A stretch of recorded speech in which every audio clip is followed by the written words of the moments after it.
What has been will be again. What has been done will be done again. There is nothing new under the sun.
My name is Ivat Shryyke of the New World Colony Pleiades 5, born ancient Earth year 2135 AD.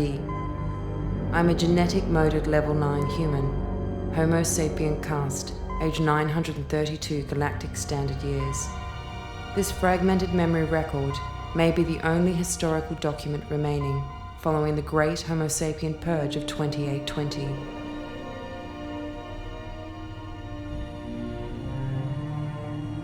Where do I start? I'll tell you what I know. Homo sapiens, humanity, began on a world called Earth. Following the development of memory downloads and quantum intelligence, Earth people of the mid-21st century learned to sustain their lifespans indefinitely, causing an unparalleled population explosion. Mining colonies were quickly established in the neighboring star systems. Genetic enhancements in men and women bred emotional arrogance. Petty jealousies and small wars followed. By 2137, my mother and I had abandoned the overcrowded Earth to live in the colony Pleiades 5. We were the lucky ones.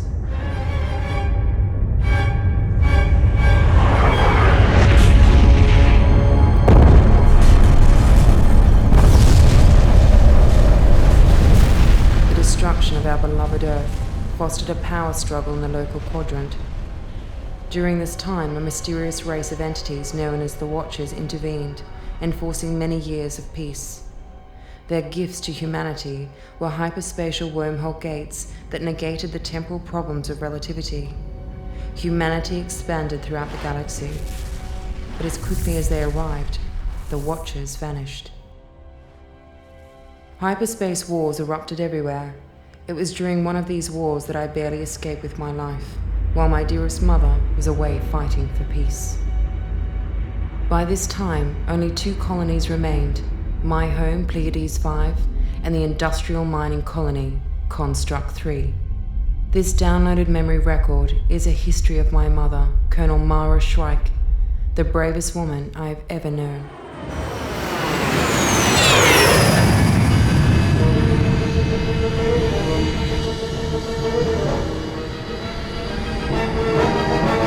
On my mark. Approach pattern Epsilon. Yes, sir. Roger those, leader. Colonel, picking up light sign. Hundreds of them. It's impossible. It's an automated mine. Check your readings. I have them too, Colonel. I think it's an ambush. I've got nothing on visual. This place gives me the creep. But get it out. Didn't Gurney fix it? Gurney was killed on the last assault. Oh. Deep scan online. Wavelength scan alert. Anomalies detected at 337 Mark 4. All wings break off. Arm weapons, prepare to engage. Green, Colonel. Roger, sir. I've got nothing on visual. Yup, giving me the creep. Can you see anything? Or is there something coming around? 2 marks detected. Class 4 Konstrukt 3 battlecruiser. Weapons armament. Barrage laser, pulse cannons. Weapons armed. I can't see anything. Ghost leader to CC4. We're under attack from 2 Class 3 battle cruisers. Request hyperspace pickup at 7.28. Roger, Ghost Leader. All wings, rendezvous 7.28. No need to tell me twice, Colonel.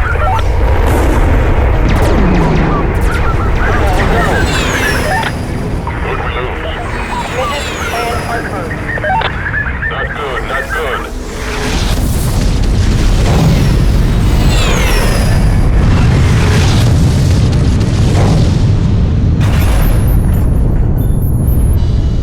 They're in pursuit. Stay close, number 2. I can't keep up, Colonel. I have 2 engines down. Stay focused, number 2.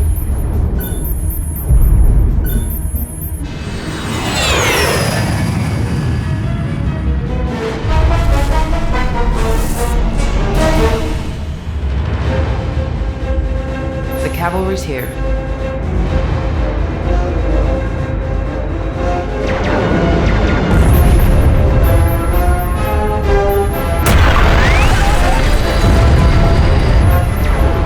Number 2. Damn it. Damn it.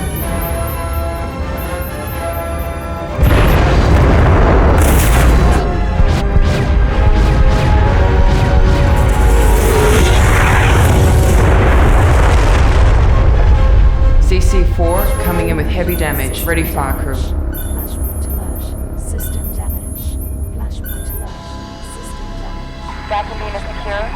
Shut down your engines, Colonel, and we'll pull you in. System damage.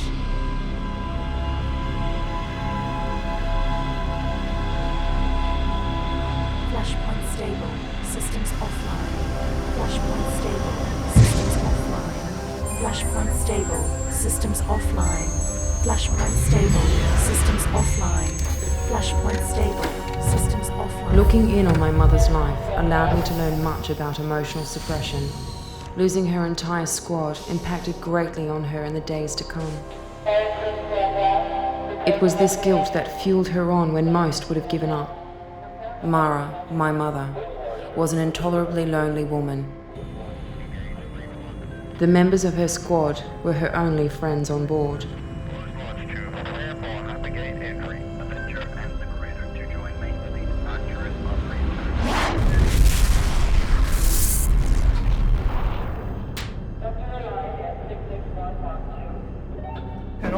I've received a disturbing message about the source of this ambush. I'd like to see you in my ready room after the offensive. Yes, ma'am. Roger, 9123. Admiral Keelis and my mother never saw eye to eye. I learned later that the Admiral's prejudice towards the best colonel in the fleet stemmed back 12 years.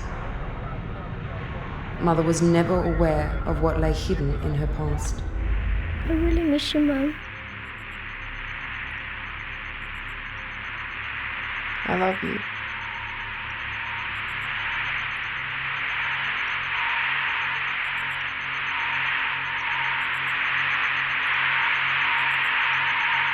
When you coming home, Mama?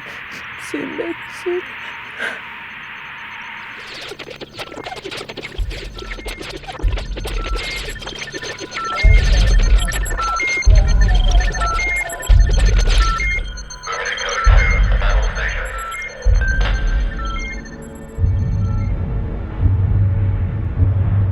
Hypergate failure. Prepare for emergency re-entry.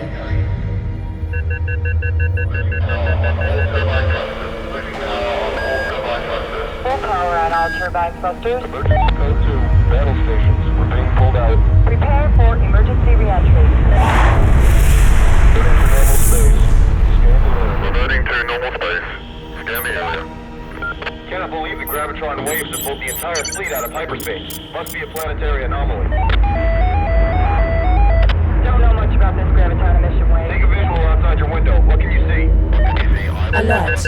Anomaly detected at 37 Mark 26.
They can't fire on us if we're on that side.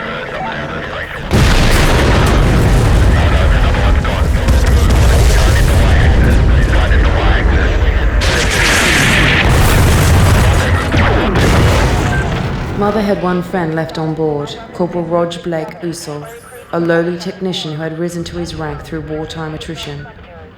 Though hardly a man worthy of any form of command, Usul had an unusual talent for keeping himself out of harm's way.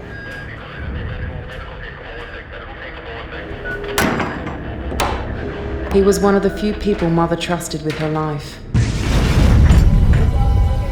What are you doing?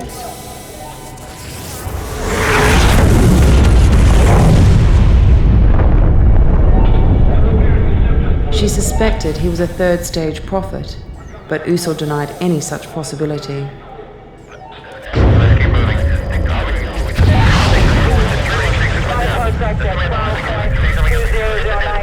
The Konstrukts had threatened the galactic quadrant with planet smasher technology for many decades. Using unstable antimatter warheads was considered impossible until one succeeded in destroying the Earth. The success of this act brought the entire quadrant into war. The destruction of Earth was a fluke, a one-off stroke of luck that would never be repeated.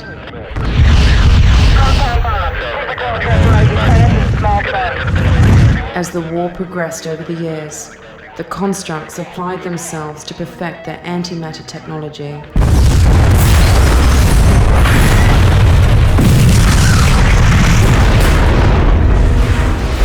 Then one fatal day, they succeeded in perfecting the ultimate destructive weapon.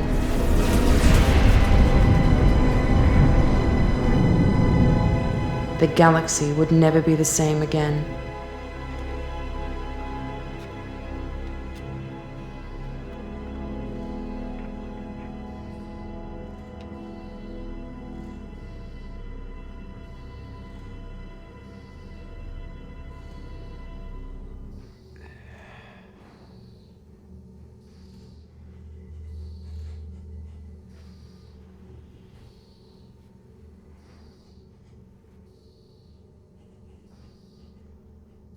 How did you know?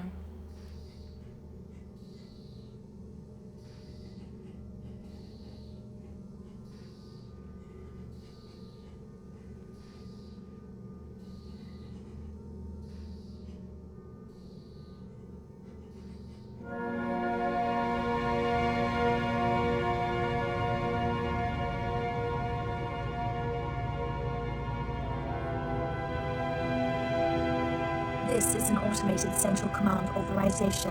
Capsule 779er to proceed to pre-planned coordinates 55844666455.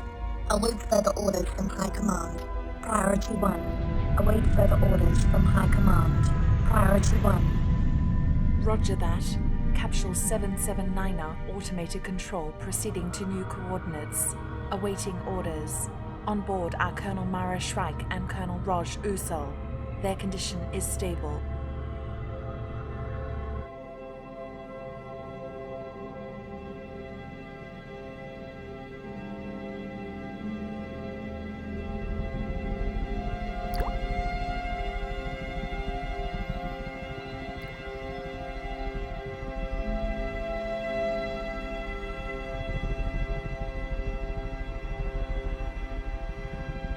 Mother's only comfort was her addiction to her mind game apparatus. Amidst her isolation during the war, Mother had stopped taking her addiction suppression drugs. Occasionally, when under the mind game control, she received strange visions of moments lost to the past.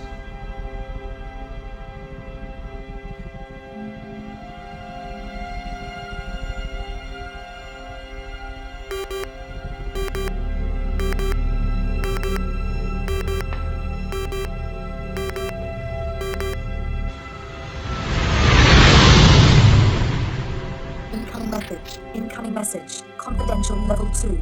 Colonel Mara Shryyke, eyes only. Nephilim agents report an Infinity 7 planet smasher to be launched in 42 hours. Prime target is the home world. Land on SETI Alpha 4 and disable weapon. War Rocket 3 is 22 hours away. Please require additional troop and weapon support. They are home to your personal transponder. Nazul agency suspects Corporal Usul is a double agent. Dispose of him immediately and stop the launch at all costs. Your own life is expendable. Message repeat. Confidential Level 2. Colonel Mara Shryyke, eyes only. Nazul agents report an Infinity 7 planet.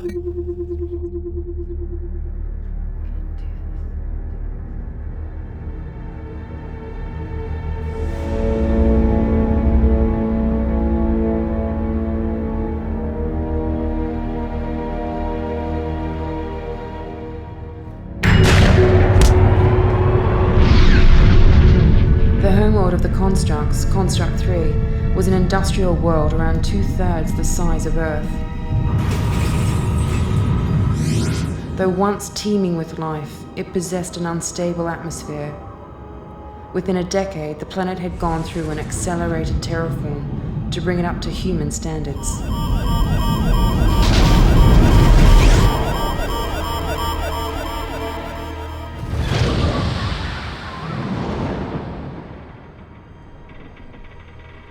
The escape pod's auto-landing had not worked as well as expected.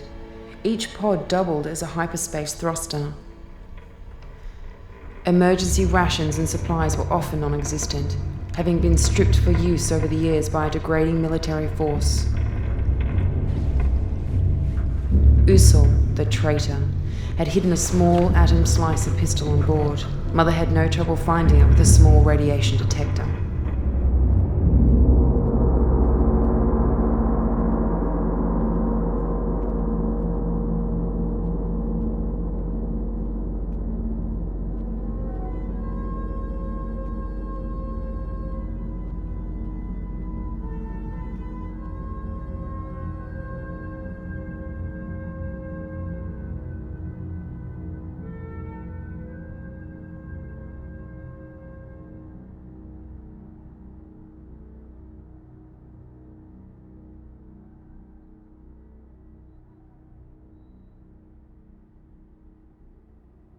Central city distance 200 kilometers. Warning, excessive radiation. Time to launch, 41 hours, 35 minutes, 24 seconds.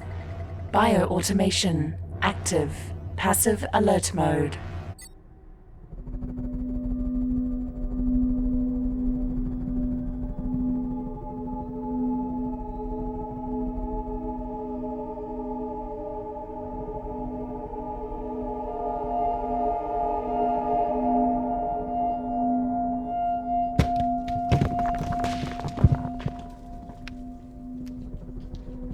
Mother experienced the occasional hallucination during the mind game. But on this world, hallucinations came without precedence. I think she surmised that something in the planet's biosphere was causing her mental contusions.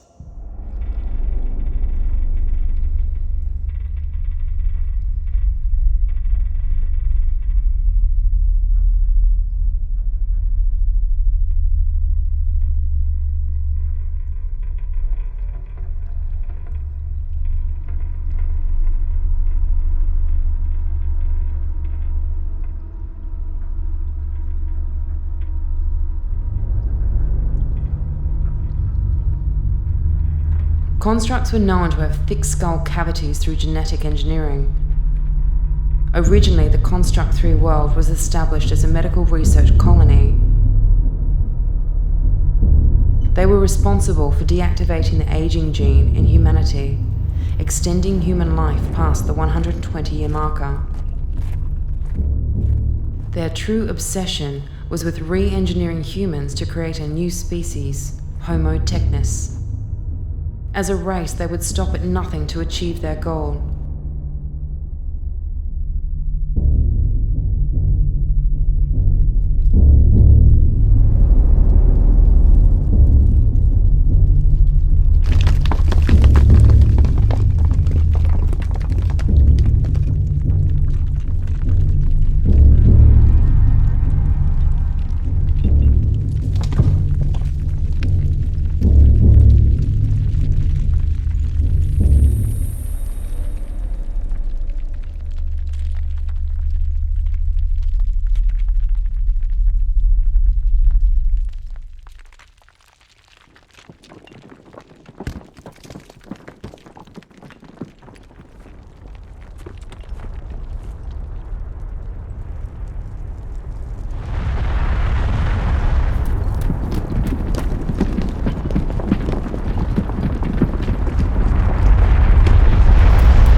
Bio-automation, high-speed mode.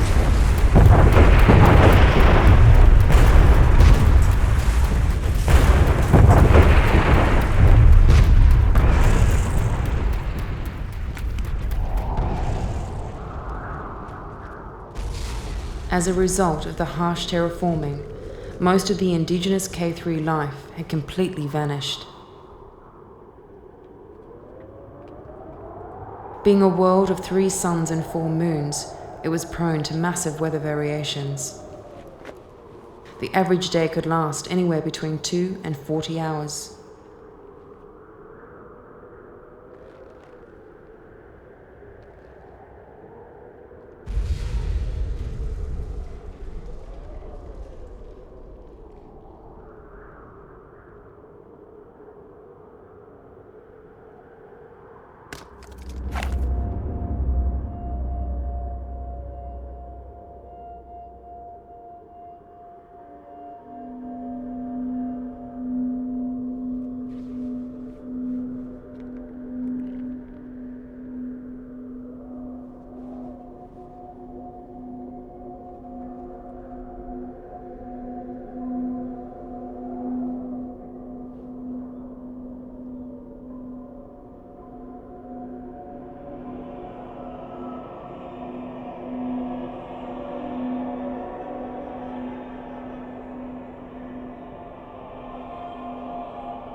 online. Tracking sensor online. Tracking sensor online. Biosignal detected.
Bio-automation, combat mode.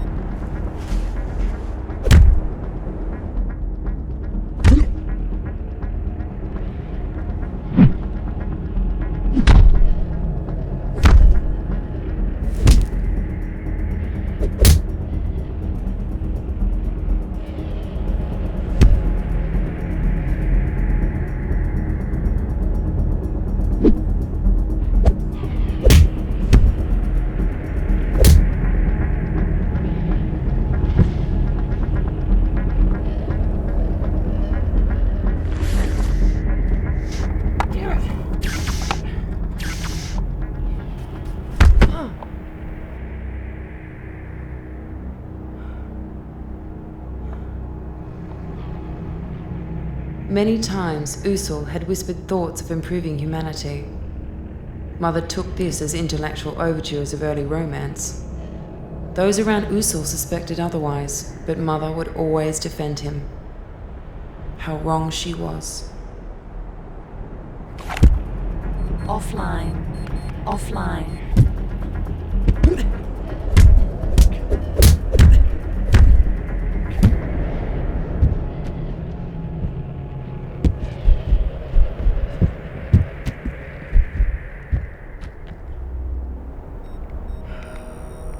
Bio-automation, high-speed mode.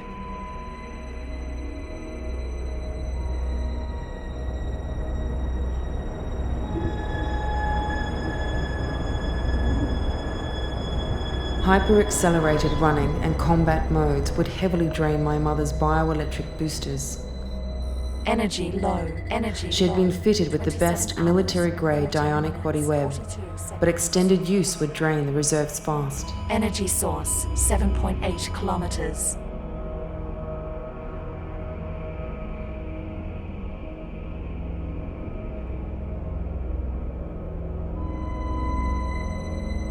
Great battles were fought in the early days on K3. The religion war of 2130 saw their first settlements wiped out through hundreds of nuclear strikes.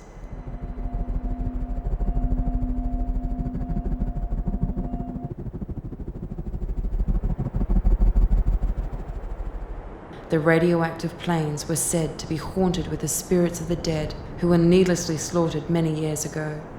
Or so Mother believed. The truth was perhaps stranger.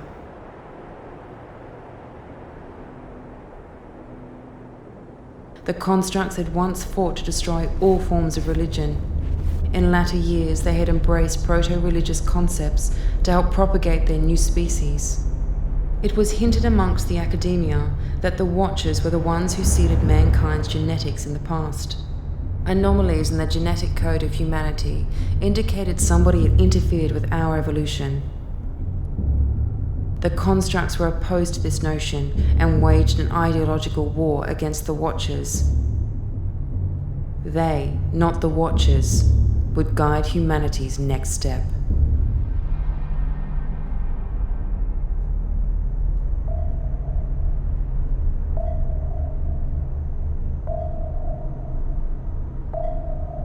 The Konstrukts would tap huge reserves of power from the ether of the planet's biosphere.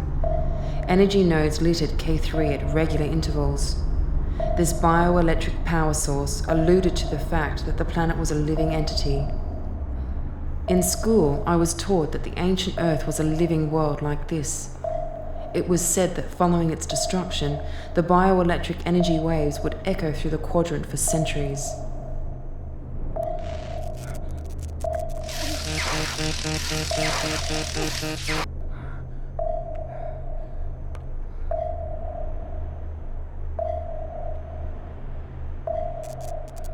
Recharging. Unstable power supply.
clothing. Bioshrines are stable and active. Energy reserves low. Fluid levels low and critical. Medical teams stand by. Where have you been? It's about time. Glad we found you, Colonel. Had a hard time tracking you and staying out of radar range. We got food, water, weapons, and a small platoon of soldiers ready for your assault.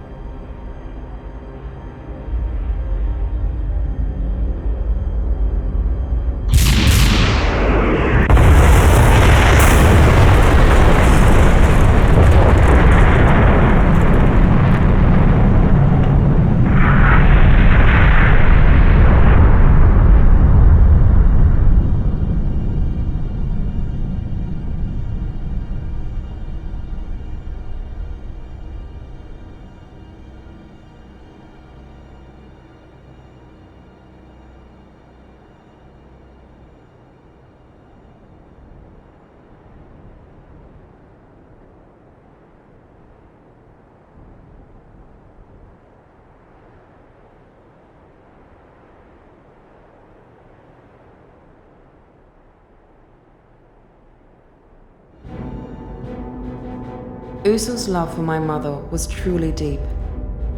As a fleet commander in his own military force, Usul was able to engage 6 dreadnought vessels to find my mother.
The planet's biosphere took its nourishment from its 3 interrotational suns.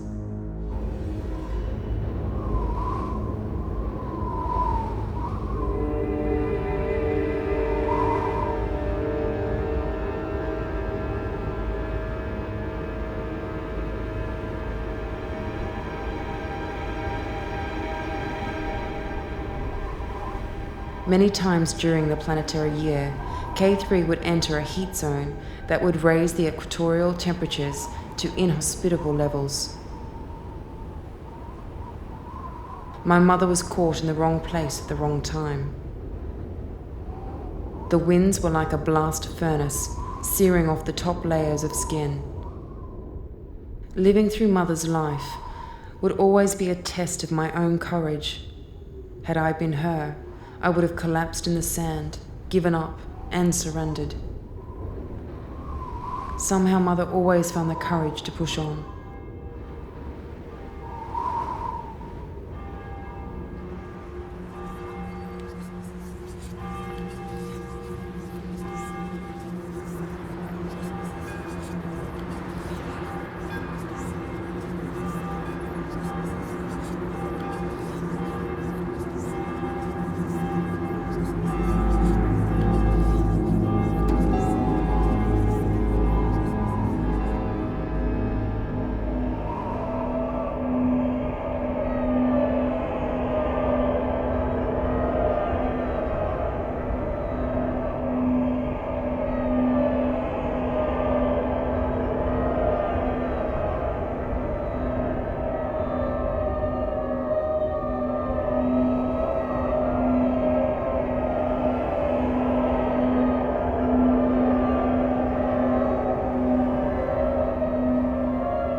I don't understand. I'm so trying.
In her unconscious state, Mother communed with the life force of the planet.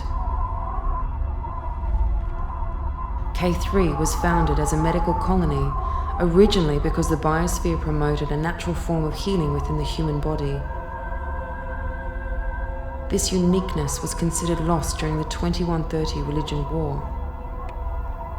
Mother was at odds with this strange world, but the world was responding with kindness.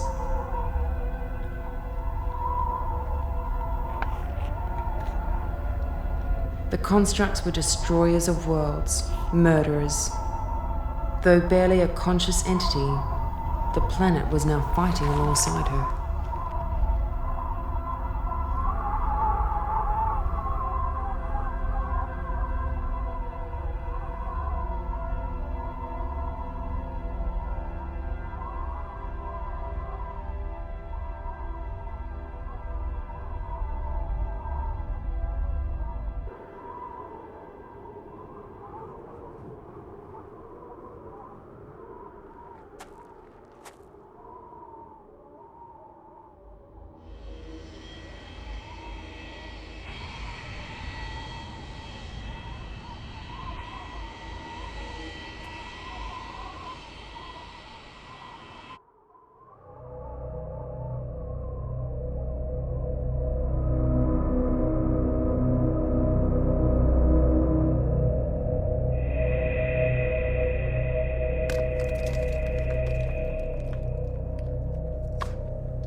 Central city distance, 70 kilometers.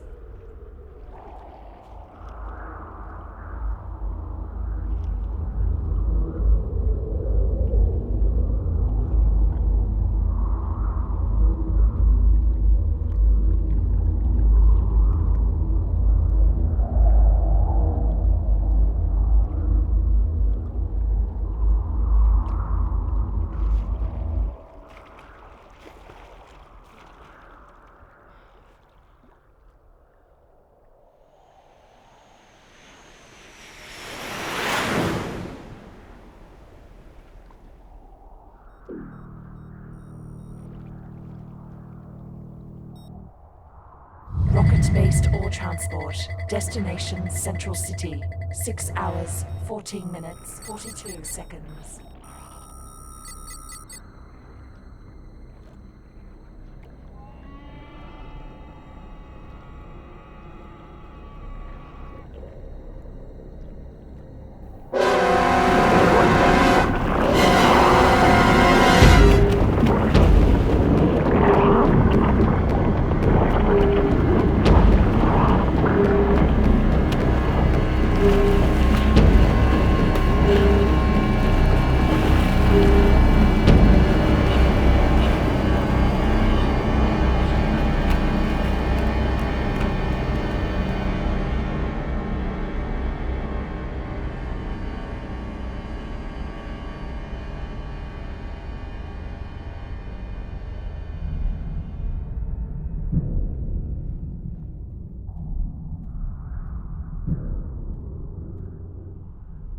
Zoom sensor mode.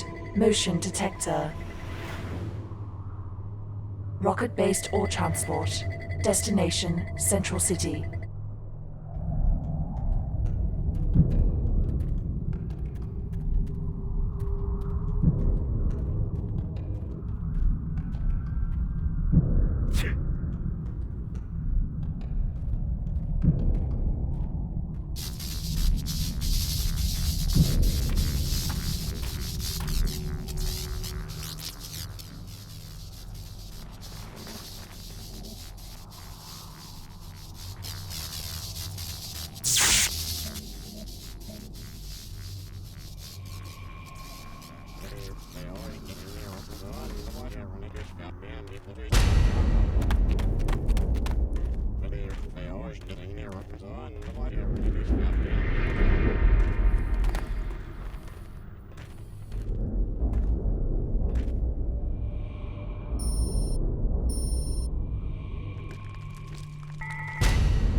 Combat mode initiated.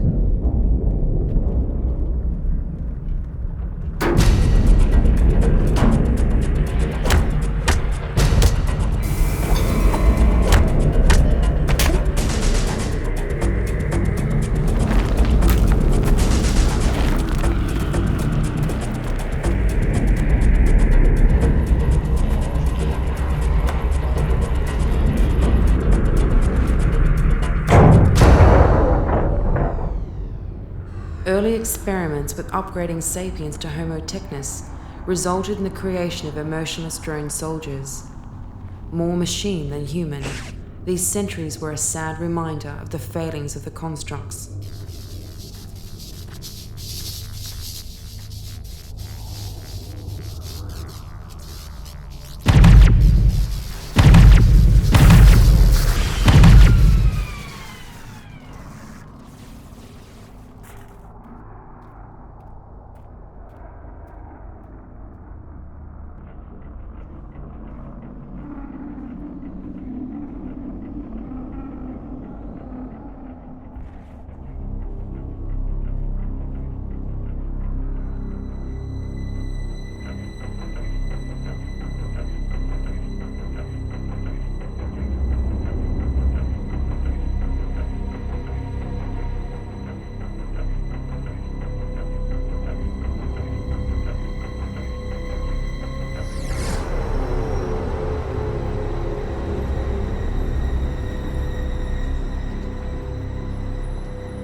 Konstrukt 3 is the Homo superior birthplace. Purge the animal Homo sapien from your thoughts. Animal urges are baseless and senseless. Control of the mind is domination of the beast.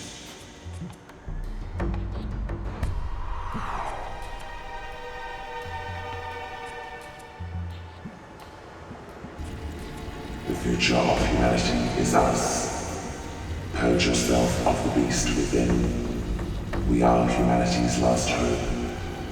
Pureness in thought is pureness in being. Our time to create a superior race is at hand. Why not submit to voluntary biotech upgrades? The risk is now less than 5%. The Rajblade Kusal reports debriefing. Commander Rajblade Kusal reports debriefing. Code 7. 316, report to control. Biotech addicts are the first in line for immortality. No longer will the Watchers have dominion over who we are. Recharging. Unstable power supply. Memory, intelligence, and hard work are the keys to our future. Warning. Power overload. Raise your work quotient above 12,000 and live to the age of 300 years. Power levels 98%. Raise your work quotient above 200,000 and live to 900 years. Work hard towards immortality. Work hard for our race.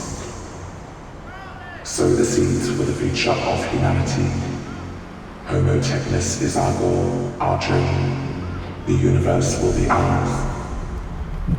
Biotech adepts are the first in line for immortality. No longer will the Watchers have dominion over who we are. Homo Technis is our goal, our dream. The universe will be ours.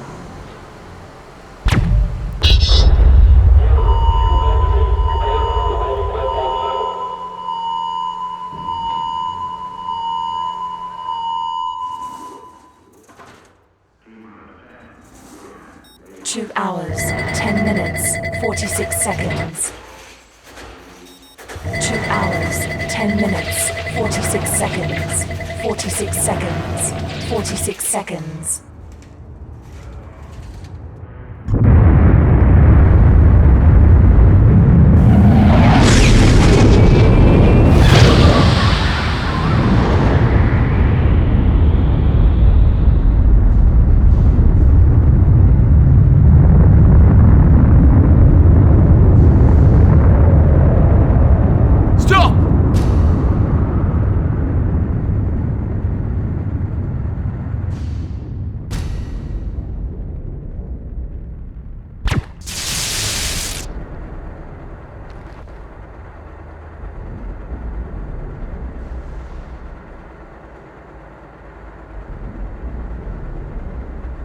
It's over.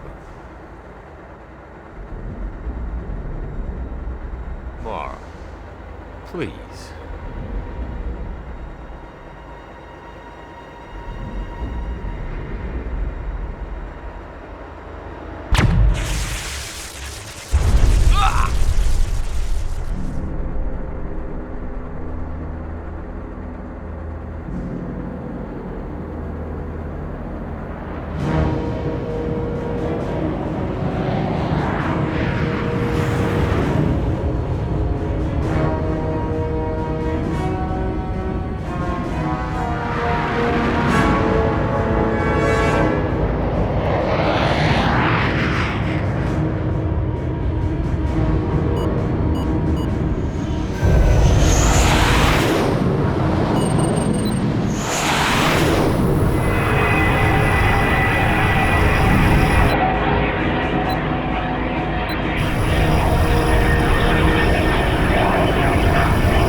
For this.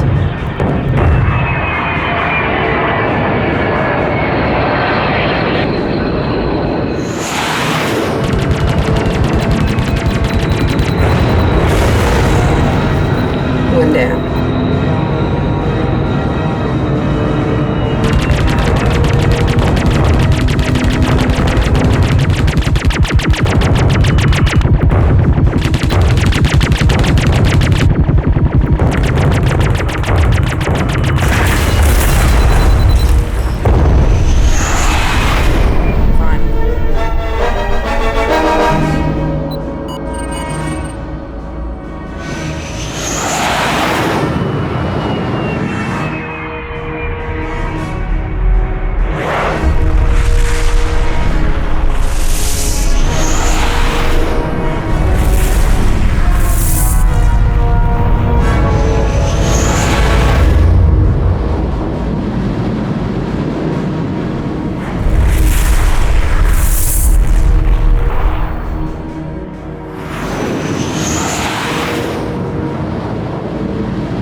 like this then?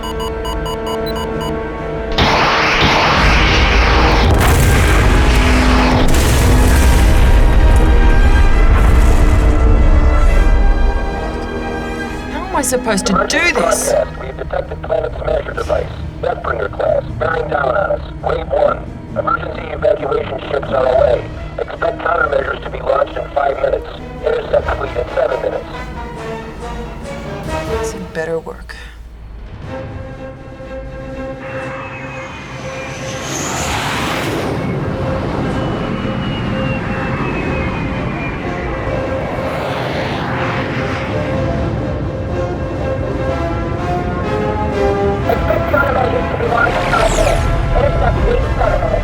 Wave 1. Emergency evacuation ships are away.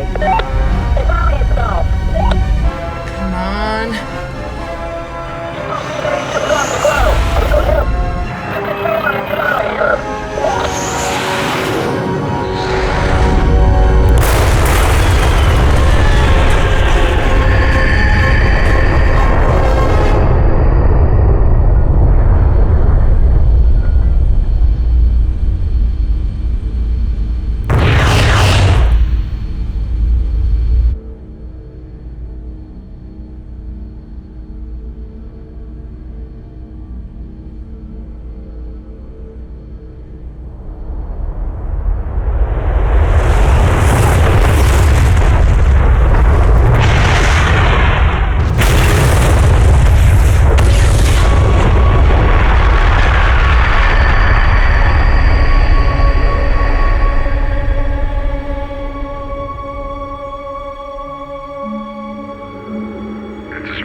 Mother's parting gift, a small planetary shuttle, became my most precious possession in the years to come.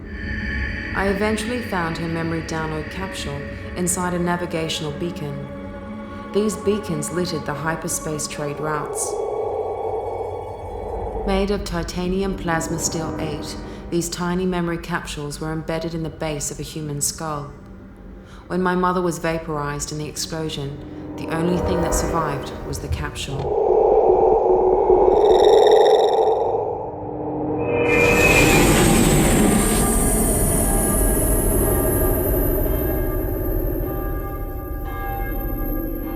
I have lived through the memory download of my mother's life many times during my 6,000 years of stasis. Over and over, she lives and dies within me.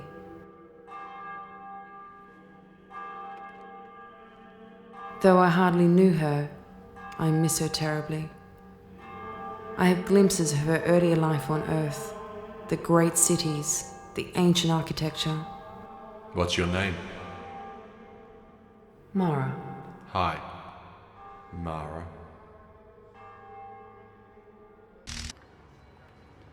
It's good to have you back.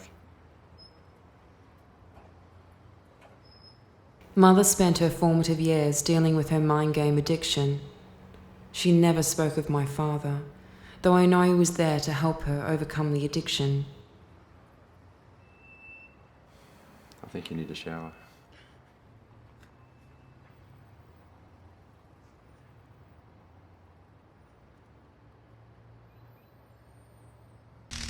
Buried deep in my mother's memories, I glimpsed an Elite 7 timeship in the Los Angeles skies. I heard many rumors of time travelers visiting Earth. To my knowledge, many had tried, but none succeeded. Most of this technology was lost during the Mars Liberation War. I have to do this.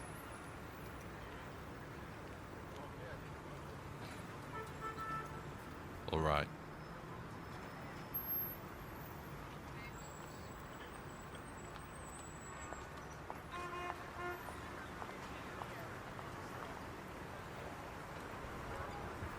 My mother and father had been together 57 years. They lived in many places. The mind game issue had plagued every major city across the Earth. When the war began, addiction suppression drugs were made compulsory by the ruling military government. Got the new Infinity 8. Yeah, everyone's onto it. Yeah.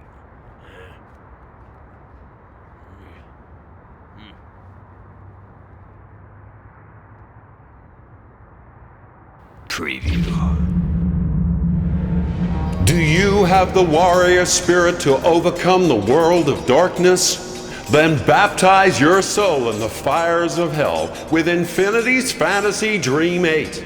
You are the mighty warrior Princess Azura, who must do battle against your evil stepsister Cheyenne. Infinity's Fantasy Dream 8. Can you survive the fiery battle against her dark angels? Infinity's Fantasy Dream 8. Can you conquer the treacherous peaks of Mount Calamari? Infinity's Fantasy Dream 8. And how will you react when Cheyenne reveals the dark truth about your own father? Infinity's Fantasy Dream 8! Now with emotional interpretive technology, so you now have no memory of the pain and torment of the real world, leaving you free to be who you really are, the warrior goddess.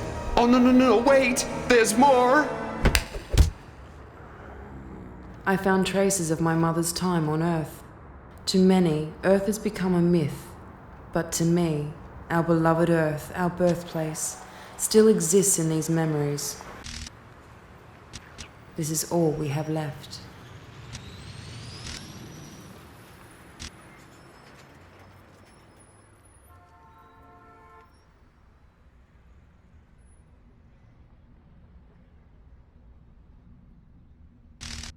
A few weeks after I was born, the memories of my father were permanently erased.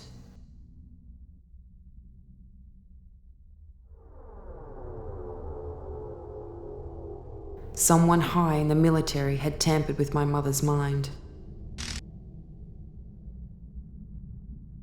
From what I could piece together, Admiral Keelis' prejudice towards my mother was born out of guilt from 12 years prior.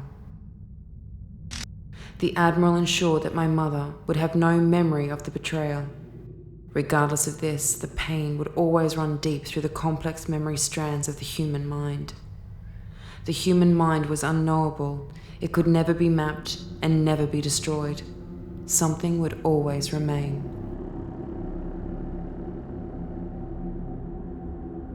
My mother's life and my own are now intertwined. I am more her than my own self. My own experiments in time travel were geared towards warning humanity. My hope was that if I could change the past, I could change the future. I failed. My adventures through time and space stranded me in this place. My time crystal accelerator will not operate here. Time is slowing down, and nothing can stop the inevitable. My name is Ivat Shryyke of the New World Colony, Sector 4, born Earth 55 AD. My time crystal accelerator has malfunctioned and stranded me here. My craft is protected by a null gravity field. Any attempt to enter the field will awaken my stasis. Please, help me.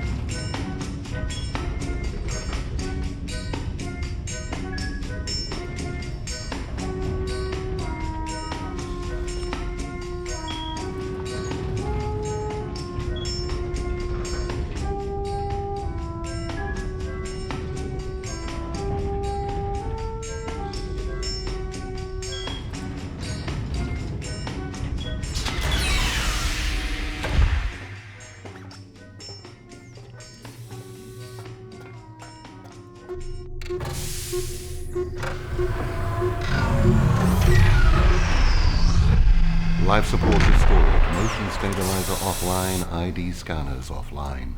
Light batteries 6 and 8 have failed, and you've overslept. I've missed you. Status. You won't like it. You have been in stasis for 6,994 years, 28 days, 11 hours, 38 seconds. Energy reserves, 20 minutes of full power remaining, equivalent to 42 years in living stasis, and 108 years in emergency stasis. Just in time. And you have guests. Welcome aboard. I'm Cyrano, this is Cestus.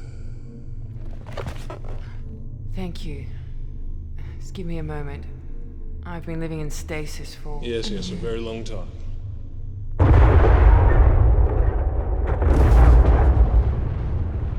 I was living through downloaded memory engrams.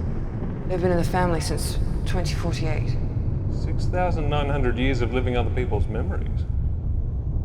The synaptic interface was breaking down. Yes, it would appear everything's breaking down. We're lost. Could you tell us where we are? 24th century combat issue. Mars Liberation War 2320.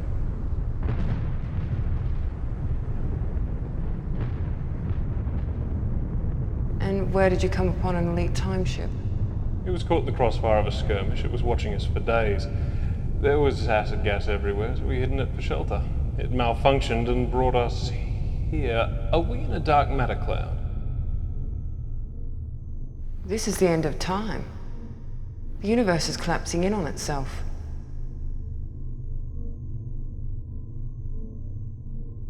Private, do you have any idea what she's talking about? I think she knows more than she's letting on, sir. Yes. You are a billion years in the future. Time is slowing down to nothing. Yes. I think she's, You're not the brightest star in the universe, are you? We need your star charts, your food supply, and your power modules.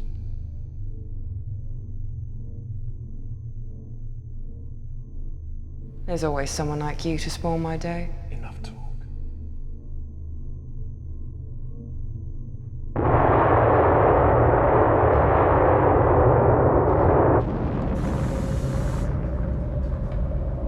So, you're 24th century guys. Then you've never met a 33rd century guy. I am a genetically enhanced 24th century guy. Cestus is still waiting on his upgrades. Yep, still waiting. Move. I'm feeling much better. How enhanced are you? I am a level 5 combat drone. Well, that got me going. Neutralize weapons, mark.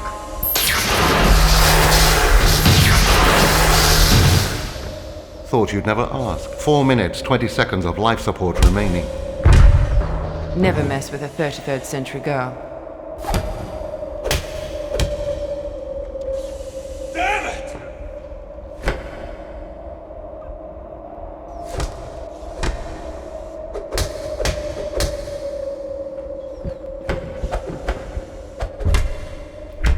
Ivat, let me finish off this upstart. Now you're making me angry. Let me at them. Come on. If I had time, I would make you suffer. Hull breach on level 12. Access radiation. Hull breach on level 12. Access radiation. Hull breach on level 12. Access radiation. Life support failure in 30 seconds. Null gravity field failing. Stabilize our descent and prepare for slingshot maneuver. That old chestnut's not going to work.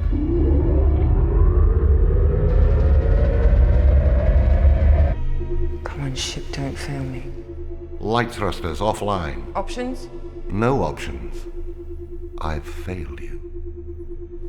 Open the radiation collectors. Collectors opened.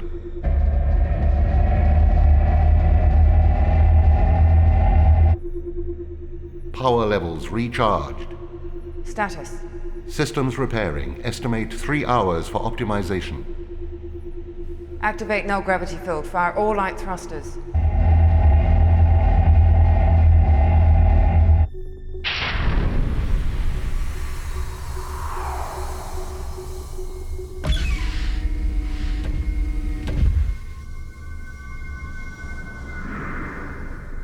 Intruder alert. Who are you? Are you addressing me?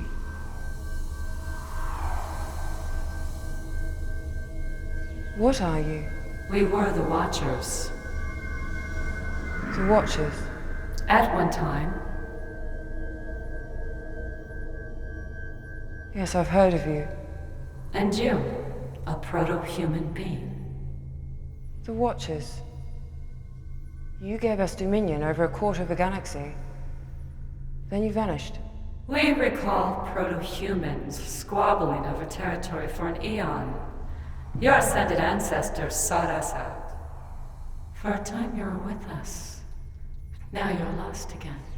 What are you? Consciousness, intelligence, stripped of matter. We have existed this way for many eons. Matter in the universe was breaking down, so we shrugged it away. Physical life in the universe ended a long time ago. Then you are surprised to find me. Yes. And like all beings of matter, you're unfortunately a prisoner of matter. What do you mean? When all matter in the universe is returned to the source, it will collapse on itself and restart again. And where does that leave me? You're all that's left. With the universe's collapse, everything begins again. I have to die? As you have experienced life in this universe, it's our belief that perhaps you will live again in the next. I have the stored memories of 1,000 years of human existence. I will not sacrifice it. What I have here is all that is left. Where will you go? We won't be going anywhere. I have found a new energy source. I could exist for another 10,000 years, maybe 100,000 years in stasis. Iva, that's such a limited perspective. The proton storms you see are matter breaking down. If you do not return to the universe will not restart. Soon matter will dissipate, and the universe loses its chance to begin again. What you are saying is that unless we join with that giant ball of matter, the Big Bang may never occur? In your simple terms, yes. Don't believe what they say, Iva. So it's all one big cycle. In a billion years, I'll be back here again talking to you about the same thing. Perhaps. Or perhaps your knowledge added to ours will survive the restart of the universe. Don't count on it. I can't risk it. We have hope. You must have the same. No. It's been a refreshing conversation. Please, Iva, have faith. Trust us.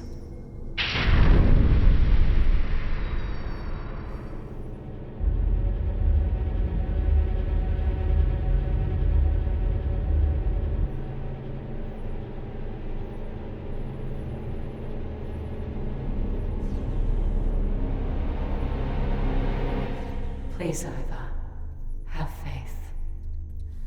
Trust us.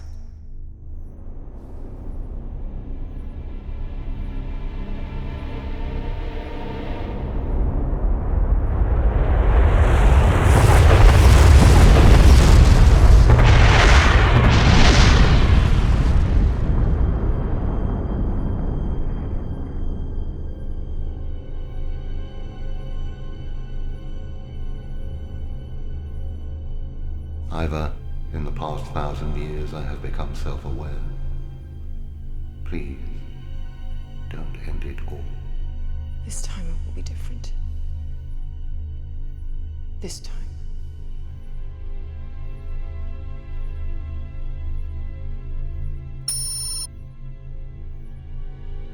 Not so fast.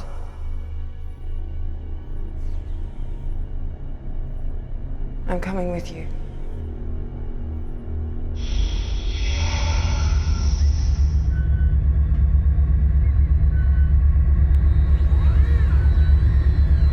Radiation shield active.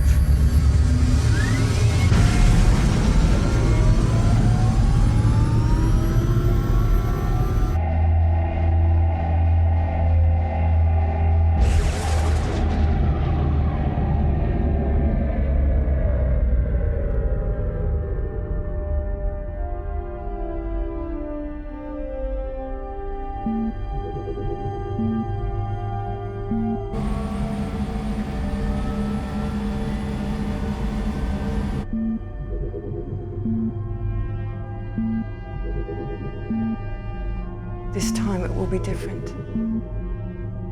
Ivat, will I remember who I am? Will we be together? If you survive, remember me.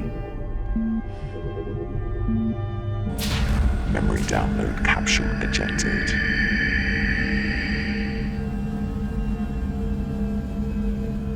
Radiation shield off.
This memory capsule as a testament to my mother and all of humanity who live great lives. It is my hope that these memories will survive the restart of the universe. And you will remember who we were and how we lived.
When I was 2, I saw Neil Armstrong walking on the moon. I was in Yorkshire in England, and my father took me outside and said, pointed up to the sky and said, Neil Armstrong's walking on the moon. And I saw it on TV. I couldn't understand how he could be on TV and on the moon at the same time. I was always an avid reader as a child. The first book I ever read was The Time Machine by H.G. Wells. I think I was about 7 or 8 when I read that, and I moved on to War of the Worlds. I would build spaceships in my back garden, and I would spend years having adventures flying through space. Someone loaned my mother a 8mm camera, and I took it out and started filming things like helicopters and little movies, little adventures. Then the day came when I saw Star Wars, and to see a movie like that really just opened my eyes to the whole world of movie making. So from that point on, I was always building model spaceships and putting them on camera, even to the point of going to film school.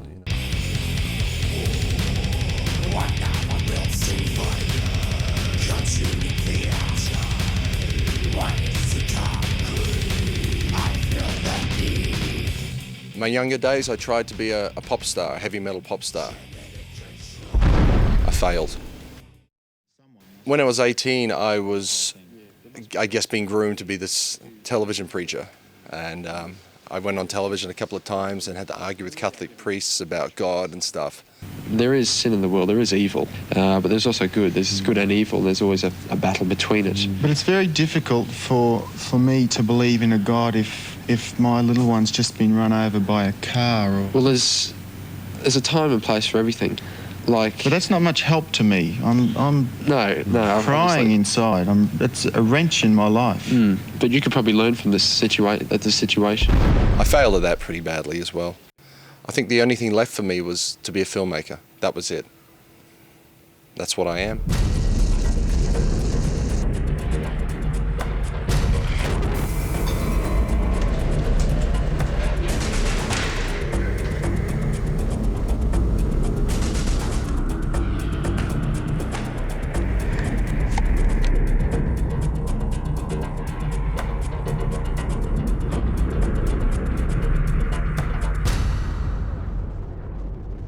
I always have this thing, it's very hard to get lightning on camera, and so I really felt it was, if we get lightning on camera, it would mean it was a good shoot. Oh yeah! Got it? Yeah, that was perfect.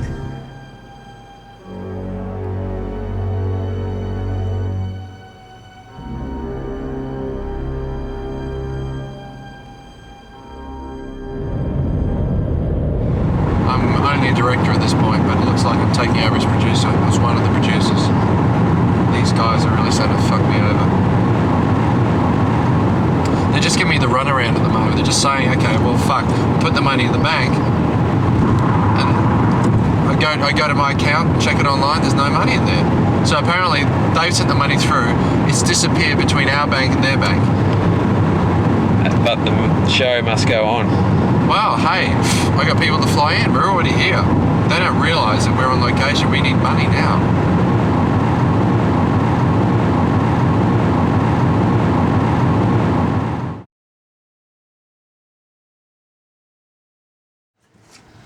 Now here we are having our production meeting the first day. We're wondering if this is a bad omen. There's a beautiful dust storm kicking in. As soon as everyone else flew in, I flew them straight out to this little saloon, and that night this terrible storm came in. And prior to shooting our first real shot of anything, we really needed a costume for Usul. We got the usual thing, army boots, black army fatigues. I found this nice sort of combat jacket, and we just sort of put together a little outfit for Usul. And here's Blake, dressed up in his black outfit for the first day, and he's got his gun, wants a couple of photos, so I took a couple of photos at the hotel, and then he decides to go walking around and, you know, I don't know what he was doing. There was only 4 or 5 minutes involved with standing out in the car park in the sunlight, getting a few shots. Suddenly he just races back inside and closes the door, and so what's going on? We peer out the window and there's cop cars turning up. After the third car arrived, doing a sweep of the car park and banging on doors, we made the connection that perhaps looking like a paramilitary terrorist at a suburban hotel was probably not a good idea. Every day from that moment on, cop cars were turning up and just watching. I think they were concerned that, terrorism had arrived. Because I'd worked with Neil as a makeup artist, on so many different jobs, and when he called me and said, look, I've got this film I really want to do, we need to go to America. And I said, yeah, that'd be great, and here I'm thinking makeup process the whole time. And he said, well, no, I actually want you as the lead. And I thought, I've only ever worked with him as a makeup artist, so it was a bizarre process to find out that I was actually acting in this thing. I mean, he'd only seen a showreel of mine, and we were mucking around one day on set, and he put me in front of the camera, and obviously he liked the look, and then next thing you know, I'm in America shooting a feature film. It's very bizarre. I've been developing this character, and suddenly saw the character in her, and just the way she looked. And it was really, wow, that's the sort of look I had in mind exactly. And she was perfect for the role. And I think the first day I saw her on set in her outfit and costume, and it's like, yeah, I was right. Thank God I trusted my instincts on this, because she was it. I guess the big problem was, there's this cloud hanging over the whole production, in the sense that originally we had quite a big budget. We had a $3-point-something million budget. And then these Canadian producers who'd come on board decided they needed to have a big fee, and so they took maybe $1.5 million out of it as their fee, leaving us $1.5 million to make the film. Okay, well, we can still do the film on $1.5 million. Then they came on board and started saying, okay, we've got special conditions about this, this, and this. We want, one guy wanted his cousin in the film in a certain role, it started getting a bit silly. I said, well, have they acted before? Neil was waiting on some funding, which he'd been arguing about on the phone for quite some time with the finances. He'd been paying for everything out of his own pocket, and basically we were living on a budget. I mean, the food for the day was like a 79-cent taco for morning, lunch and dinner. So right, yeah. So you want another $100,000 for that? So you're going to take more money for the budget? No, hang on. We're already under our budget, It's already going to cost us more than what money you're giving us. So you want to take another $100,000 out of that? The hardest thing was the responsibility. I take my responsibilities very seriously, and I was stuck in a foreign country. Well, it's not really foreign to me, but it was still a place you're out of your own world. And I had to basically financially care for these other crew people. And that was hard, because I was playing the parent role. And when you're playing a parent role, it's very hard to sort of get into that creative mode and be a friend to these people, because they're all my friends, very close, dear friends. But suddenly I was separate from them. And in a way that was pretty heartbreaking, because these were, people I'd known and loved for many years.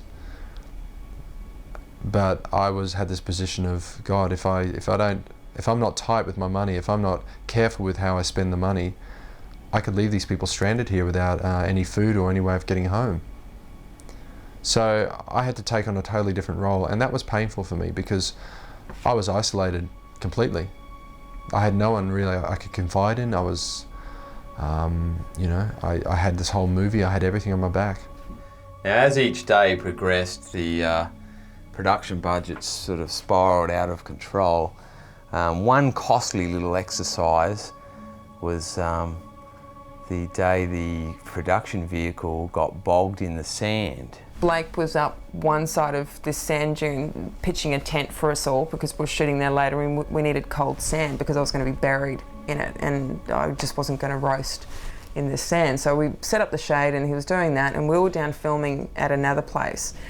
So, middle of filming, I just couldn't concentrate. I said, look, girls, I've just got to go up and see if Blake's okay. So, one might think we're going to bury someone. One would be right. So I jumped in the truck and drove up. He was fine, decided to reverse out. As I was reversing out, part of the, we had like a little sort of half road thing that was, help us get through the sand dunes. Part of the road actually crumbled away just as I was reversing, and we went off the edge, and the whole side of the truck just went boom. Tess and I are sort of waiting down the other location, just, you know, waiting, and then we see all this sand flying out of the back of the wheels. Within a few moments we were hopelessly bogged. I mean, one wheel was totally off the ground, another wheel was up to the rim in sand, and we were just stuck there. There was pretty much nothing that could have been done. I ran onto the highway, found a highway patrol car, and asked him very nicely if he could assist us. And this was a day that was sort of under pressure with the light and getting everything done, and so of course the car being bogged for 2 hours didn't help. That didn't stop us. Production continued at a breakneck pace. Shots were still getting done.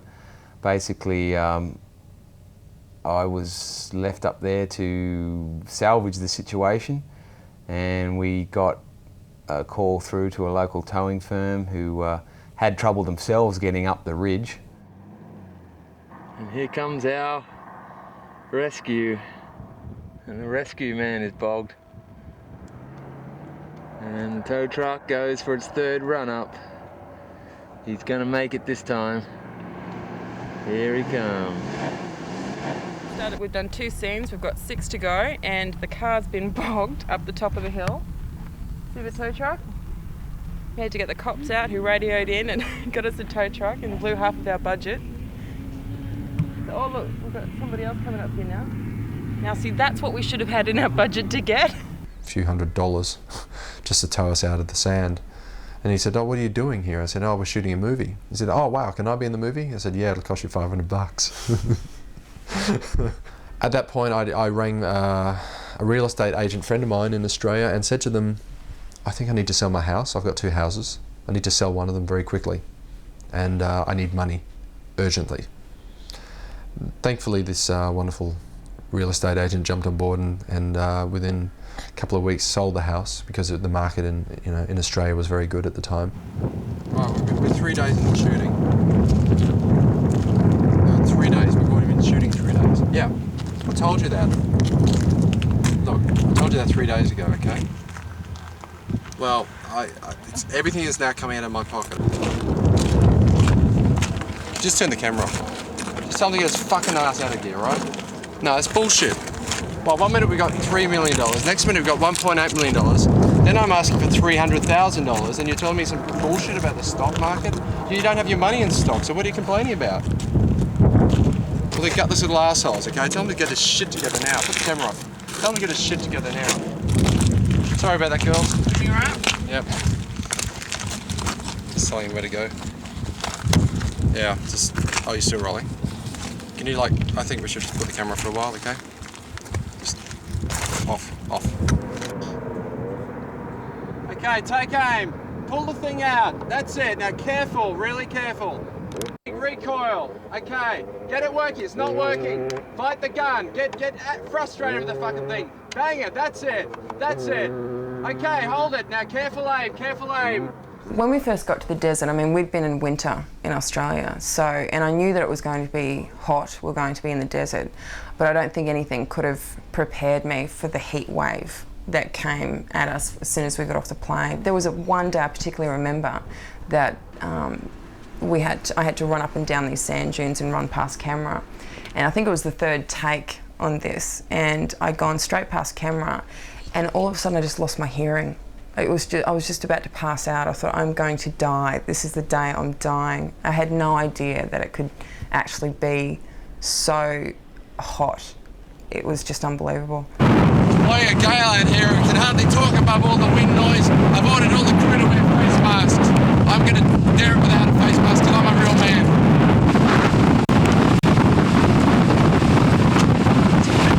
There was a particular time in the desert when we were filming, and it was at the end of the day. I think it was about the 3rd or 4th day in the desert, and it was really, really hot, and I was really exhausted. The wig was getting to me. It was all, very difficult. And we were going through, and it was just asked to run up and down these hills and, back and forth. And of course, you need virgin sand for every new shot, so I'd have to move over and run a mile and run back over these hills. And there was at one point when I was feeling really unwell, like ready to pass out. Neil started yelling at me, get back on, we're losing light, we're losing light. And it was a lot of pressure, and it was very intense for me. And I think, I know the reason that he pushes so much is to get the ultimate picture. But for me, that was probably one of the hardest days. After enduring the desert, I was very scared that the whole crew would rebel against me. I thought, well, we've got to make this a little easier from here on in. And I thought, well, okay, let's go up to Lake Powell, which is up in the north. And if you don't know, that's where they shot Planet of the Apes, the old and the new. Okay, we just spent a few hours in the water, spent 3 days in the desert, as hot as you like, and now I'm cold. Look at my fingers, they're blue. Okay, try and come to shore now, try and get to shore. Just lost my gun. All right, okay. This was not in the brochure. Lost our gun. We lost our I gun. thought with the serpent was quite rough. We lost our arm wrist thingy. Lost our little Which we'll get another one. One of the other hiccups at Lake Powell was that although we'd have procured a permit for shooting in the state of Arizona, unwittingly when we were in Lake Powell, we'd actually crossed the border of Arizona and Utah, and we were now shooting in a totally different state, unbeknownst to us.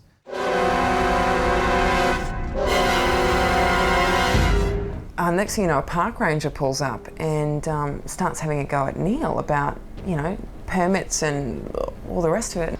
And he said, sort of clenching his gun on the side of his body. I don't know why they arm these park rangers, but this guy was armed. And he said, look, he's quite angry, you're not supposed to be here, blah, blah, blah, where's your permit? And I said, well, sir, I've got a permit, and showed him what I had, but it was not the right permit for the right spot. And this park ranger was pretty cross, and I think he was just about to cut Neil away. Eve came on board and just thankfully realised what was going on, just fluttered her eyelids and said, oh, we didn't realise you needed a permit, we're from Australia. And she managed, I think once he, he saw her and she, spoke to a pretty girl for a bit, he calmed down and he was very helpful. And so we nearly lost our director that day.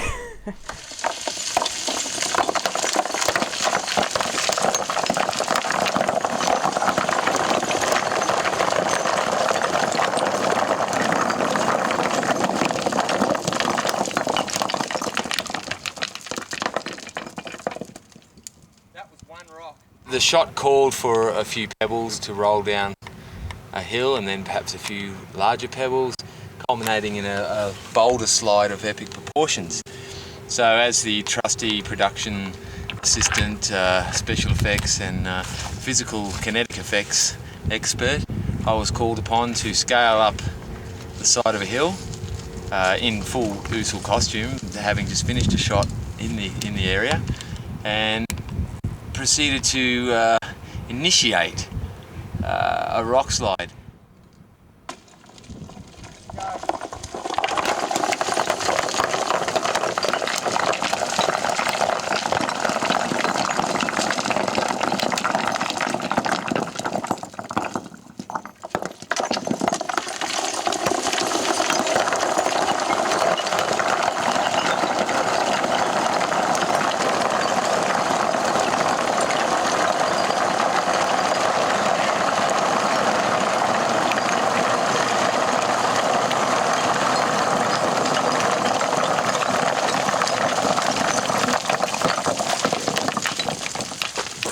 Oops.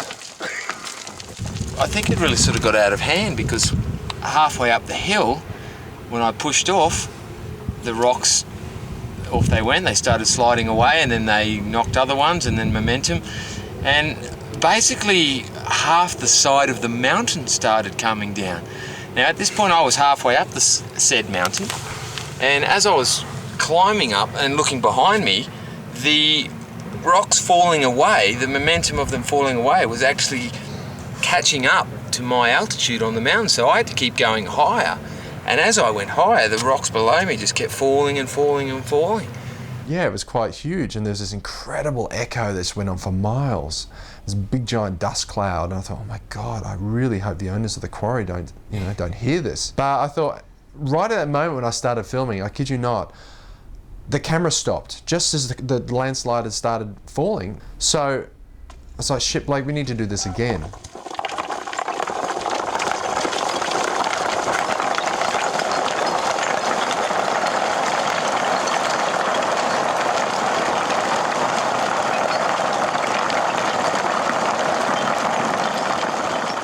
As the end of the trip loomed closer and closer, we found ourselves in LA. Again, shooting without a permit. And of course, that's where we're parked. I think we did some exterior shots and bits and pieces. And then I realised I had no money. Pretty much everything fell apart in LA. So the budget's gone from $3 million to $1.8 million down to $1.2 million. And out of that $1.2 million, I'm left with, yeah. Well, I paid for everything myself. Yeah, we kept shooting. No, fuck it. You'll have to pay me back. Yeah, well, you know, you guys come with the money, it's your film. I had to sell the house. You know, I wanted to keep that, you know, I thought that'd be a nice thing. That was my retirement fund. I've sold my retirement fund for this, all right? I mean, I know you've got three or four houses, I know you've got a fucking million retirement funds and your kids' college funds and blah, blah, blah. Meanwhile, I'm sort of stuck without the money. Yeah, this is all I've got. I'm not rich like you know? I'm the struggling filmmaker here. And I'm paying it out of my own pocket. And you guys want to own the thing at the end of this when you haven't paid me any money. No. It doesn't work that way. You don't pay me when the film's finished, you pay me when the film started. Yeah, exactly, because you're the ones who are paying... You're the guys who own the film. I'm just making it for you, you know? It's bullshit. If not, I'm going to own the film, I'll make the money. The money was not forthcoming.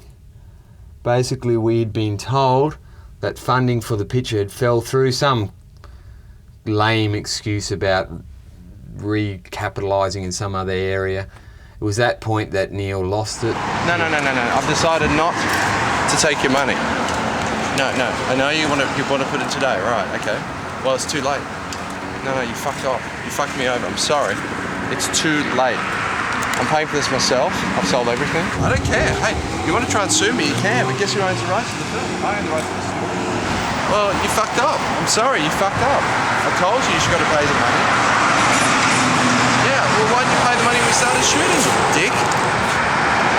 Oh, hey, it's my film now. You know, you can sit there and write your check. I won't cash it. It's your problem. See ya.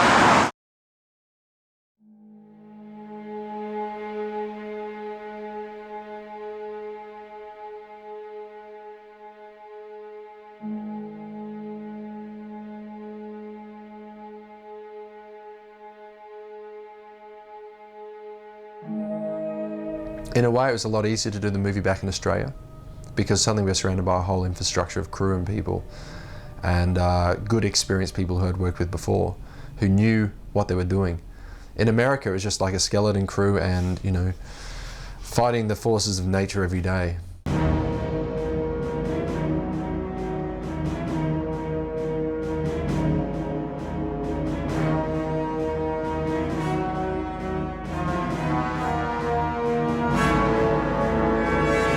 I managed to track down a DP I'd worked with in the past called Dan MacArthur, who has won every award there is, done everything there is, still got a good energy and a good creativity happening. And his shooting style is similar to my own, his lighting style is similar to my own, so he could just slot in and, you know, take over the DP roles, which was really a blessing for me. You want to go, obviously, full body for me. It's good to have Jim Lagerstead back on board again. He'd been working on my second film, so he knew all the trials and tribulations we'd been through on all the movies, and it was good to have, you know, him come on board. Yeah, I was actually promoted. I was promoted to production manager, which was again a very interesting experience for me. These are the problems. Find a solution for me, and he just sewed it up for me perfectly. The blue screen days were interesting because we had none of that on the previous production to become one. So it was a new experience for me and many in the crew. It's very different from shooting on a location because you really have to try to visualize what's around you and behind you and all that. And obviously, at some point, the only person that can do that is Neil. for everyone else, it's people standing in front of a blue wall. Yeah, but it's nicer to be home shooting this because in the desert it was pretty hot. At least we can control the environment a little bit better here and keep our cool, as it were. It was so intense what they were doing, what the actors were doing, that you actually somehow, that blue screen disappeared and you actually saw something else in front of you when you were watching them, especially watching through the monitor. You actually saw some kind of context, and it wasn't just people in front of a blue screen anymore. They were like, there was actually something happening in front of you, and that, to me, really, that's where the acting and directing came through. You look to me. Remember that line we practiced? When are you coming home? Okay? That's all we got to do. It was a good day. My own daughter did a cameo in the film. Again, she was also in my second film. And she did a remarkable job. I mean, I know she's my daughter, but she did it perfectly, and I was amazed. Not amazed, I'm not surprised, but I was pleased to think that she did me proud. She was good in the role, not just because she was the director's daughter, but because she was right for the role as well. When are you coming home, Mama? Neil had basically gotten some funding together, and we went to possibly the most expensive location of the shoot, a full-size battleship berthed in a dry dock harbour in the Maritime Museum. It was costing me $800 per hour for this place. So every time something went wrong, in the back of my mind it's like, shit, there's another, few dollars out of my pocket, or, there's another meal I won't have.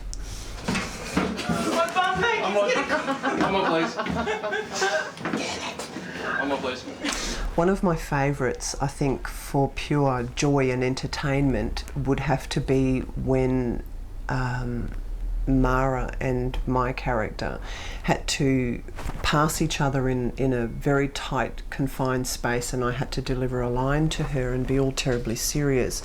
And Eve, the lead actress, and I know each other offset. So we were all good, we're very professional people, and you get into the moment and, you live truthfully, and she keep it real, and she stood in front of me, and the next thing you know, we were just snorting and laughing like 15-year-olds at our first disco. Colonel. Admiral?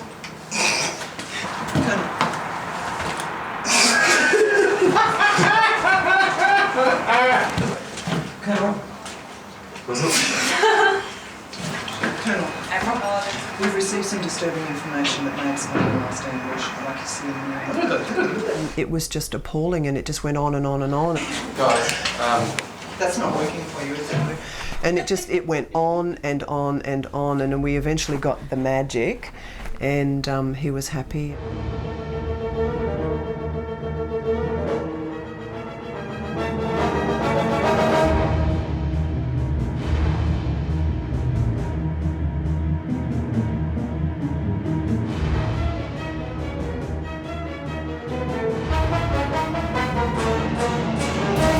Action.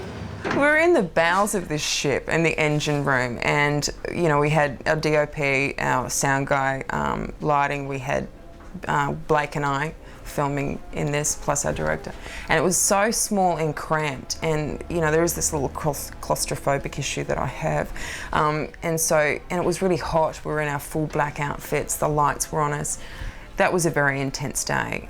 Although we were paying $800 an hour to be there, this museum was still open to the public. So there we were down in these cramped conditions in this engine room shooting the escape pod scenes when tourists up 3 or 4 decks above were in the control room pulling levers and ringing bells. I remember that every 5 minutes it seemed that this massive clanging was ringing through the bowels of the ship as some little kid be up top in the control room pulling a lever. Here, are we? Hello, Dan, can you hear me? We've lost our DP. Hello, Dan. There's another one here. Hello, can anyone see Dan? Is he around?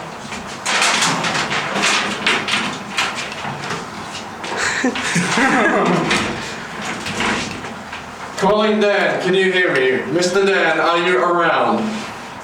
Please come. Where the fuck are we? Captains. We're on board the. Oh. Please come to the steering wheel room.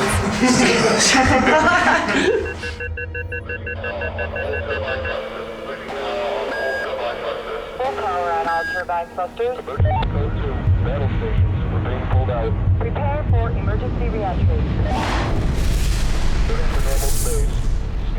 Reverting to normal space.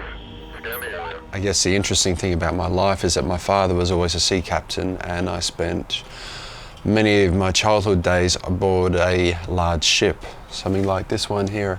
And it was such rooms like this that inspired me to really show the inside of spaceships as being much more realistic and technical.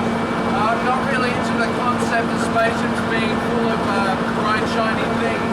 I think real spaceships in outer space would have much more machinery like this.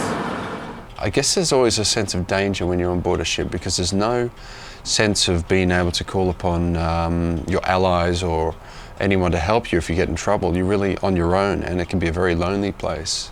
So like in outer space, you're just looking out into the expanse of nothing all the time. Outer space now is the ocean of yesterday. There's that sense of discovery, the sense of meeting new people and, you know, possibly being attacked by them and killed by them. At any second, you know, a storm could come up. You can be invaded by pirates, which does happen a lot, especially aboard a ship like this. In case you see any small boats coming alongside, because there's a fair bit of money on here. This is just as a warning in case they come too close and in case their intentions are not legal. If they come on board despite that, which they will find very difficult anyway, then other action might be taken. If you read the books on the pirate attacks, there are more pirate attacks occur in these waters around here, around Singapore Strait, Malacca Straits, around Indonesia, than any other part of the world.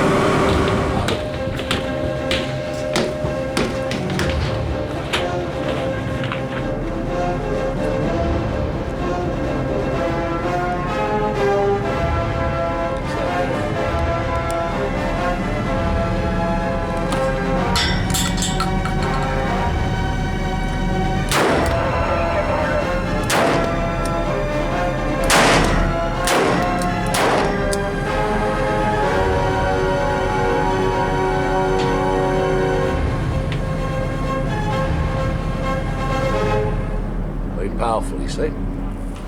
They came alongside the ferry while it was in position and tried to get on board, but they couldn't. We're a casino ship and people assume that we have plenty of money on board.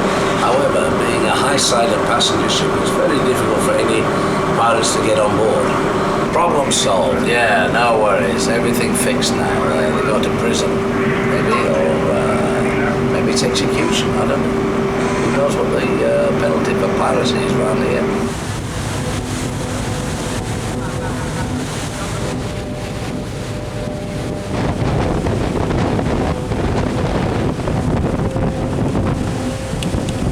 That was 4 water spouts came up before, all around the ship. Must be a sign.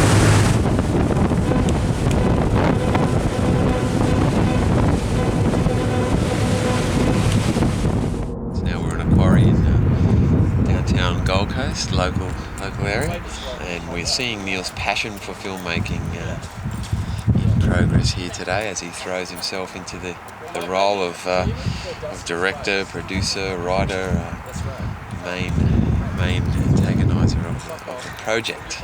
You need to hold it somewhere when you shoot, you know? Yeah, underneath's better. Underneath. You can't really rely on that not to break off, so see how it's Yeah. Okay, so don't actually think that that's an actual handle. It just vibrates like this. Or whatever, but you know, yeah, sure. I have to say that the whole time that we were travelling around America with all these different, like, completely adverse conditions, like the deranged cultists chasing us, the police thinking we were terrorists, the sandstorms, the extreme heat, everything that went on over there. He was the coolest cucumber. He kept everybody really calm, and I think because he is so in love with what he does that it just keeps everybody energized all the time and keeps everybody loving what they're doing. And I've got to say I really appreciated that about him. There will be contact, but I promise. Yeah, did you want to kind of wrap it in a way or just basically stand? She just stands here, and what are you going to do? Lift your arm up. So with a gun on, yeah? To go like this. Whack it. Yeah. In slow-mo though. Okay. In slow-mo. Okay, so just lift that up. Slow, that's it. Bang. Bang. Bang. And then swing your arm back. And then she thinks, oh, fuck this. Oh, this is when you go find some dirt. Well, see, wouldn't he have hit me on the first hit? There's no need to carry this out. Boom, I'm like, that's gotta hurt. So I'm down on the ground. He's missed you on the first hit. Whack with some dirt and off I run. Well, he misses you on the first hit. Okay. Oh, I see. But he gets you on the recoil. So basically, you just sweep the arm across. She ducks. Oh, I see. And then up. Whack. Yeah, whack, whack. And then what does he do? Then slow-mo. Oh. When you see the finished product, you can't believe it when you've seen how it's actually been made. And that, I really enjoy that process of seeing how it's being made and then seeing the finished product, because there is such a big step from the raw, seeing it live happening in front of you and actually seeing the finished product. It amazes me, and every time I see it, it amazes me. So, needing a location for the missile base, we proceeded to take over an entire brewery with all its piping and appropriate looking scenery. I wanted the sort of industrial feel to the film, to the city. I didn't want it to look like a regular city. I wanted it to look like something more mechanical. There's a lot of red tape we had to go through to get to film there because, these people are very safety conscious and everything else. And so they were kind enough to give us permission to film, in their brewery. So we all had to wear a funny little yellow vest. It looked incredible. The lighting that Dan came up with and the shots were just amazing. And yeah, we had to put effects on later to enhance it, but it was an amazing place. As we got to some of the last shots at the brewery, it was a pretty grueling day, and the last shot we were getting in the can before we lost light was very crucial that we got that shot because we weren't able to really come back and pick that up. And this was Usul's death scene, Mara's confrontation, basically a pretty heavy sort of emotional shot, but physically very taxing as well. And just before the final take, I think just on the final rehearsal, Eve managed to quite seriously pull a ligament or sprain her leg quite badly to the point where she really wasn't able to walk for long. Throughout America, I was always aware of injuring myself because we're in such an isolated location, and considering all the action that Mara had to go through, I really reserved energies and was always cautious of where I was going. And I ended up, running up cliffs, jumping off cliffs, diving into the ocean, being buried in sand. I was covered in bruises, and one particular time from my my gun belt that I wore, I was getting bruises from my gun hitting it, and all sorts of things went on. And then we get back to Australia, and I'm running along a tarmac, and I actually injured my leg. It was the weirdest thing. There was no danger. She couldn't even walk, the poor girl, so we had to sit down and let her rest, and we got a cold pack for her leg, and the insurance companies, I'm sure, were having a field day at this point, going, oh God. I've got what I need, so I'm going to do that, and then we can have a breather, and we can do the close-ups while you're in pain. You're not the most compassionate person I know, Neil. There's not one compassionate bone in his body. You could be cut in half and he'd go, get up. We're losing light. We still needed to get the shot in the can as the sunlight was fading, so we hastily added into the film the fact that I had winged her with a shot to her leg, and that the limp that she has in the end of the film is actually quite real, and she's in quite a lot of pain. As happened all the way through the film was we had this thing, if something bad happened or something happened, it was meant to be. There was a scene in Lake Powell where Mara lost her gun in the water, and so we couldn't find this gun, at all. So we ended up saying, okay, well, let's make it that she did lose a gun in the water, and you know, she goes to pull a gun and it's gone, which created problems later in the script. But you know, we sorted those out. And so with this one, we decided, well, I think it was Eve's suggestion, let's make it that, you know, Mara gets shot in the leg and cannot run off to the spaceship. She has to limp. And I said, yeah, that'll work really well. In fact, it really helped, because then she has to kill Usul in this scene, so to give her a good reason to kill him.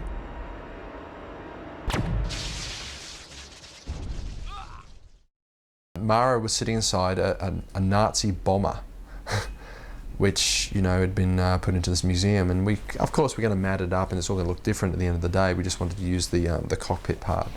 Watching the missile, suddenly it accelerates, you get pissed off.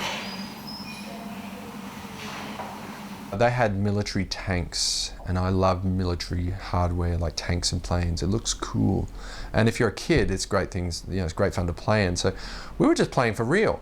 I mean, wouldn't you just like to have your own tank and get inside and have it turn it into a spaceship and fly through space and, you know, do all this stuff inside and put weird lights in? And that's kind of what we did. We got a special camera to film inside the tank, and yeah, we made this sort of spaceship out of it. It was just so cool. They're good times. These are good times to have, because it's not every day you can try and, you know, do the inside of a spaceship and fly through and have adventures in space and shoot up, you know, other enemy vessels, and you can't do this in normal life. So it's just cool to be able to just jump on board and recreate some new reality. So yeah, it was a fun day at the War Museum. I had a blast.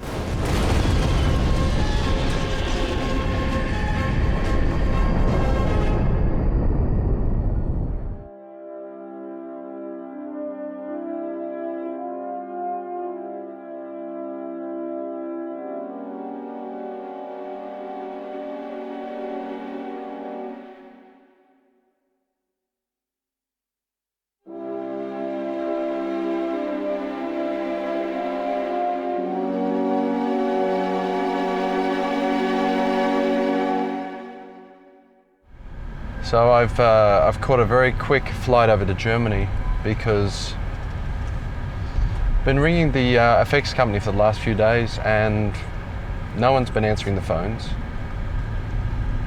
They've not been answering their emails. I've managed to make contact with the receptionist, and she's told me things are not good. They've officially closed their doors, and come Monday, everything they own is going to be seized, including all the tape stock, all the footage, and basically all of my effects footage from the film is also going to be seized. We're about to do something illegal, and I have no qualms doing this because something of mine is inside this building. I'm going to find a way in right now to try and get it. It's a little bit quieter now, so I'm going to try and sneak in and just hope no alarms go off.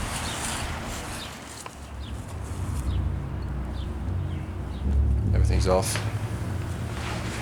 The power's still running, but I don't want to turn any lights on, just in case. This is where we used to do all the effects. It's where they do a lot of the sound. I'm not going to steal anything that's not mine, you know, it's just really trying to get the stuff that belongs to me. Can't see any tapes here, I have to go through to the back room. Those lights are still on, so I wonder if anyone's around. In one of these cabinets, I'm hoping the footage will be in here. So remember one of these sort of cabinets? No. It's going to take me a while to find what I need. I hope these people have been really good with their filing.